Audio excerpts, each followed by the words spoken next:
నమస్కారం. నేను doctor Varalakshmi, consultant in Medinine homeopathy. ఈరోజు మనం ఎలర్జిక్ రైనైటిస్ గురించి తెలుసుకుందాము. ఈ ఎలర్జిక్ రైనైటిస్ అంటే మనకి ఏమవుతుందంటే ముక్కు నుంచి నీరులాగా కారడము, ముక్కు నుంచి దురద కానీ ఇలా ఎలర్జిక్ కండిషన్స్ ఇవన్నిటిని మనం ఎలర్జిక్ రైనైటిస్ అంటాము. ఇది రావడానికి గల కారణాల లక్షణాల గురించి తెలుసుకుందాము.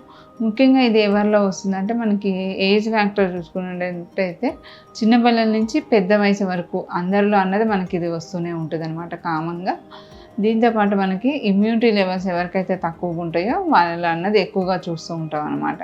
ఇది రావడానికి గల కారణాల గురించి తెలుసుకున్నట్టయితే ఎక్కువగా డస్ట్కి ఎక్స్పోజ్ అయినప్పుడు కానీ, లేకపోతే పడని వాతావరణం కానీ, లేకపోతే చల్లటి గాలికి ఎక్స్పోజ్ అయినా, చల్లటి పదార్థాలు ఎక్కువగా తీసుకున్నా, ఈ పుప్పటి రేణువుల వల్ల కానీ, లేకపోతే ఈ దుమ్ము ధూళి పొగకు కూడా, లేకపోతే ఘాటైన వాసనలకి, కొన్ని రకాల కెమికల్ ఫ్యాక్టరీస్లో పనిచేసే వాళ్ళకి, ఎవరికైతే ఇంకా దీర్ఘకాలికంగా వేరే ఆటో ఇమ్యూన్ డిసీజెస్ ఉన్న వాళ్ళకి వీళ్ళల్లో అన్నది ఈ కండిషన్స్ అన్నది ఎక్కువగా రికరెంట్ అన్నది అవుతుంటుంది అనమాట.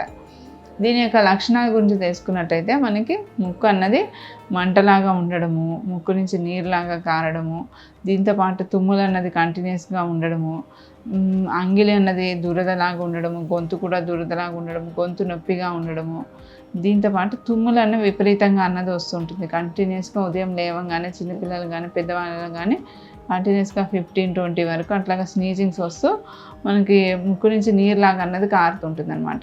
ఇలాంటి కండిషన్స్లో మనకి యాంటీ హిస్టమైన్స్ అలాగా యూజ్ చేస్తుంటారు. కానీ అలా కాకుండా మెడినైన్లో మన హోమియో ట్రీట్మెంట్ అన్నది చూసుకున్నట్టయితే ఆ ఎలర్జిక్ కండిషన్స్ని మనం పూర్తిగా తగ్గించుకునేలాగా మనకి శాశ్వతంగా ఈ కండిషన్స్ని తగ్గించుకునేలాగా మెడిసిన్స్ అనేవి ఉంటాయి అన్నమాట.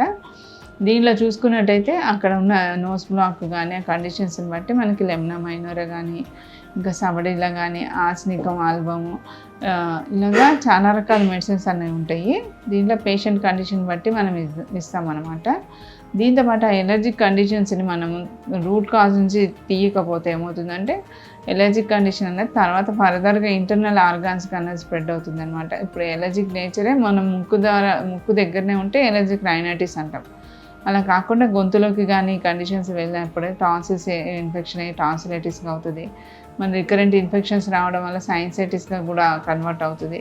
దీన్ని సప్రెస్ చేసినట్టయితే మనం కాజ్ని తీయకపోతే మనకి క్రానిక్ అవుతూ ఉంటుంది. కాబట్టి మనకి మెడినైన్లో ఓన్లీ ఎలర్జిక్ రైనైటిస్కి మెడిసిన్స్ ఇవ్వడంతో పాటు మనకి ఇమ్యూనిటీ బూస్టర్స్ కూడా ఇవ్వడం జరుగుతుంది. దీనివల్ల మనకి డిసీజ్ అనేది పర్మనెంట్గా క్యూర్ అవ్వడం అన్నది జరుగుతుంది అనమాట. ఇంకా మీకు ఫర్దర్గా ఎటువంటి రెస్పిరేటరీ కండిషన్స్ ఉన్నా ఒకసారి మెడినైన్ కన్సల్ట్ అవ్వండి. మీకు తగిన సలహాలు అన్నది ఇవ్వడం జరుగుతుంది. Thank you.